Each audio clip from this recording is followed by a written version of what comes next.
जब रामायण का प्रसंग आता है तो उसमें कोई माता सीता को कैसे भूल सकता है। माता सीता के जीवन के चरित्र का वर्णन करना कोई भी व्यक्ति के लिए असंभव है। माता सीता का जन्म धरती से होता है और वो धरती में ही समा जाती है। माता सीता के जीवन की अगर बात की जाए तो अमुक क्षणों को बाध करके सबसे ज्यादा समय उसका दुख, पीड़ा और यातना में ही पसार होता है। और विरह तो समझो कि जैसे उसने अपने भाग्य में लिखा के ही आए हैं। ऐसा लगता है माता सीता के जैसी सहन शक्ति की अजोड़ मूर्ति आज दिन तक कोई स्त्री नहीं है और होगी भी नहीं। उसमें भी जब उसकी गर्भावस्था की बात आती है तो हर एक की आंख में आंसू आ जाते हैं। ऐसी उसकी गर्भावस्था थी।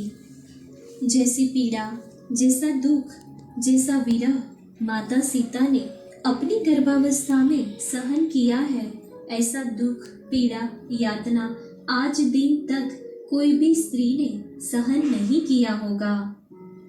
यहाँ पे हम माता सीता अपनी गर्भावस्था में हर एक दिन कैसे गुजारती थी उसका पूर्ण वर्णन करेंगे। एक प्रश्न हम आपसे भी पूछना चाहते हैं कि अगर आप प्रेग्नेंट है और माता बनने का सोच रही है तो आप अपने बच्चे को महान बनाने के लिए आप अपनी गर्भावस्था में और माता बनने के लिए क्या क्या करती है, कौन सी एक्टिविटी करती है, कैसे प्रे करती है, उसका वर्णन हमें कमेंट बॉक्स में अवश्य कीजिए। माता सीता का वर्णन मेरे लिए तो एक प्रयास है, परंतु एक छोटी सी कोशिश अवश्य करूंगी, जिससे अगर कोई एक गर्भवती माता उससे सीख लेती है तो मेरा प्रयास सफल हो जाएगा। जिसका जन्म धरती से हुआ है और जिसकी परवरिश राजकुमारी के जैसे हुई है, उसको मान सम्मान मिला। भगवान और सर्वगुण संपन्न ऐसे राम जिसके पति है, रघुवंश जिसका कुल है, उसके सुख का तो वर्णन ही क्या करना।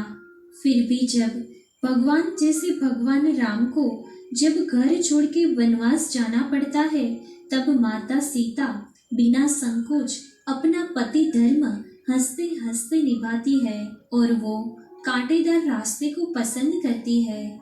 14 वर्ष के वनवास की संघर्षमय यात्रा को पार करने के बाद भी समाज के डर के कारण सहन शक्ति की मूर्ति को अग्नि परीक्षा को पास करना पड़ता है, जिसमें भी वो निशब्द होके अग्नि परीक्षा को पार करती है।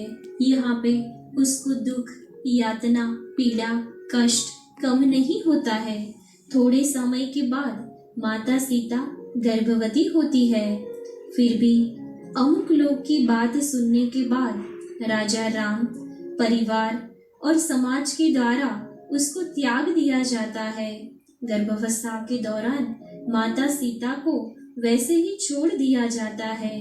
ये बात सुन के हमारी आंख में भी आंसू आ जाते हैं और ये सुन के कोई भी व्यक्ति का हृदय द्रव उठता है। शायद ऐसा दुख कोई भी स्त्री को सहन नहीं करना पड़ता है।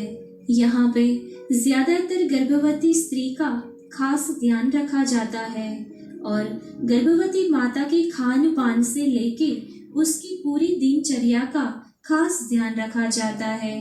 परंतु जब माता सीता गर्भवती है तब उसका ध्यान रखने के लिए न तो उसके पास कोई माता पिता है, न तो कोई स्वजन है, न तो उसके पास अपना पति है। ये कैसा अन्याय, उसका कैसा भाग्य है जिसमें माता सीता के पास सब कुछ होने के बावजूद भी कुछ भी नहीं है। ऐसी उसकी गर्भावस्था निराधार पसार होती है। फिर भी वो तटस्थ मन के साथ, समता के साथ अपनी पूरी गर्भावस्था बिताती है, केवल अपने शिशु को महान बनाने के लिए, अपने शिशु को गर्भ ज्ञान देने के लिए। माता सीता वन में भटकती हुई ऋषि वाल्मीकि के आश्रम में पहुंचती है और वो रहने के लिए पनाह मांगती है। ऋषि वाल्मीकि माता सीता को रहने के लिए पनाह देते हैं।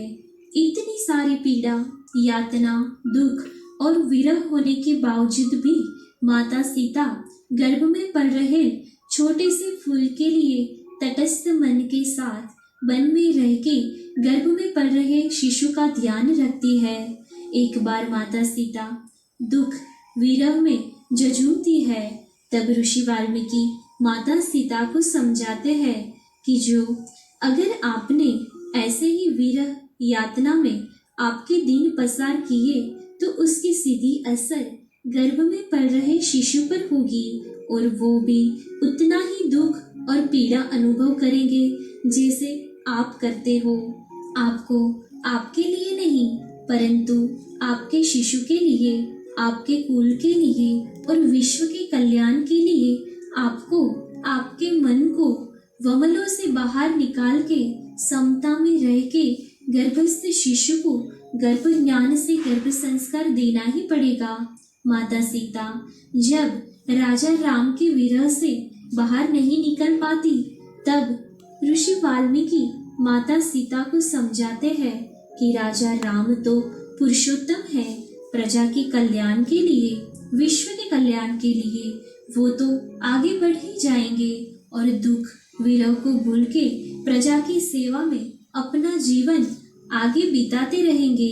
परंतु बेटा, अगर आप इतना विरह करके दुखी रहोगे तो आपकी नकारात्मक ऊर्जा राजा राम को भी सुख नहीं दे पाएगी। बस ये सचोट बात माता सीता समझ गए और पिता तुल्य ऋषि वाल्मीकि की बात को मन में उतार के उसकी प्रेरणा मुजब ही जीवन जीने की शुरुआत कर दी। गर्भस्थ शिशु को गर्भ ज्ञान थकी शिशु को गर्भ में ही गर्भ संस्कार देने लगे। माता सीता अब राम के विरह को नहीं परंतु राजा राम के साथ सारी यादों को मानस पटल पर जीवंत करके एक पिता का प्रेम भी शिशु को देने लगे। माता सीता हर एक मिनट बच्चों के सर्वांगी विकास की खातिर प्रयत्न करने लगे। गर्भस्थ शिशु का शारीरिक, मानसिक, बौद्धिक और आध्यात्मिक विकास के लिए बहुत सारे प्रयत्न करने लगे। माता सीता राजकुमारी और महारानी थे, परंतु वो अपने शिशु के शारीरिक विकास की खातिर और उसका शारीरिक विकास योग्य रूप से हो उसके लिए सभी काम अपने आप ही करते थे, जैसे कि कुटीर की सफाई करना, पानी भरने जाना, रसोई बनाना, लकड़ी काटने जाना। गुरु माता को आप ही करते थे, जैसे कि कुटीर की सफाई करना, पानी भरने जाना, रसोई बनाना, लकड़ी काटने जाना, गुरु माता को मदद करना।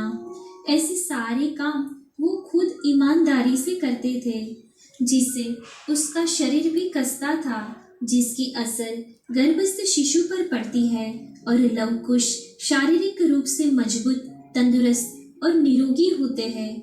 माता सीता नित्य सुबह ब्रह्म मुहूर्त में उठ जाती है और नित्य क्रम पूरा करके ध्यान प्राणायाम करती है और मन को शांत और समता में रखती है, जिसकी सीधी असर गर्भस्थ शिशु पर पड़ती है। वो मानसिक रूप से तटस्थ, शांत, दीर्घदृष्टा और योग्य निर्णय शक्ति वाले संतान को जन्म देती है।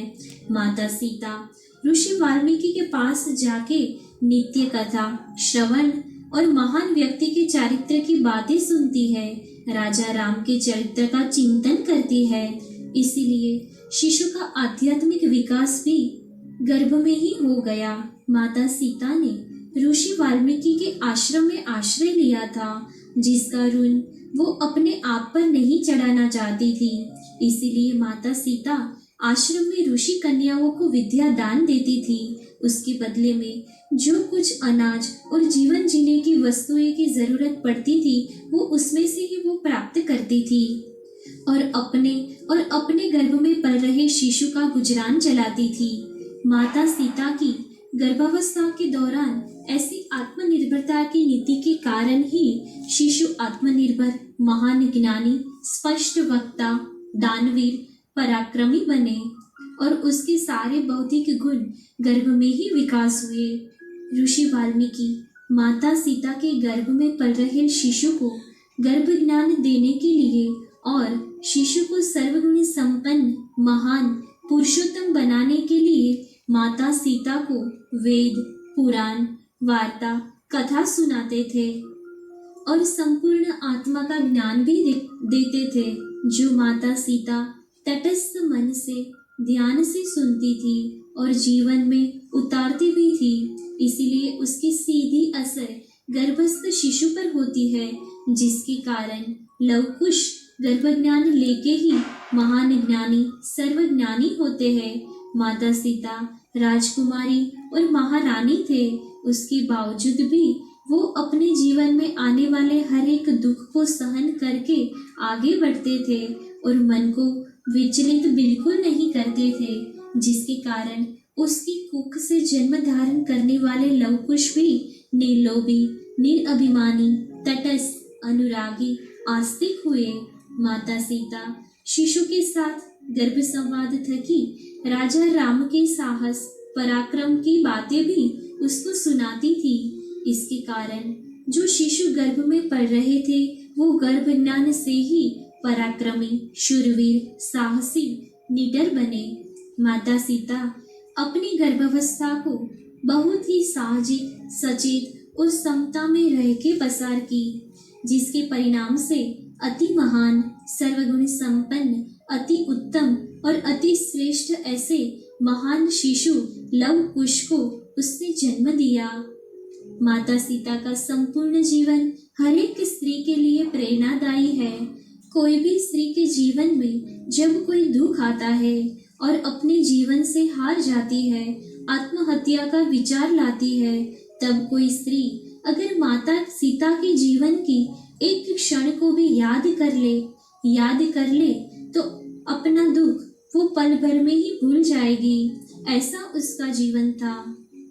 ऐसी महान नारी को अगर सन्नारी रत्न से भी बिरदाया जाए तो वो बहुत कम है। शिशु को महान बनाने के लिए माता सीता पूर्ण गर्भ ज्ञान देती है, गर्भ संस्कार देती है।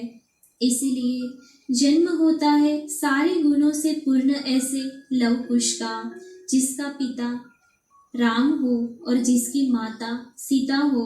ऐसे शिशु के गुणों का वर्णन करना मेरी वाणी को सचता नहीं है, क्योंकि उसका महिमा शब्द में वर्णन कैसे किया जाता है। लव कुश के पराक्रम तो जग विख्यात है।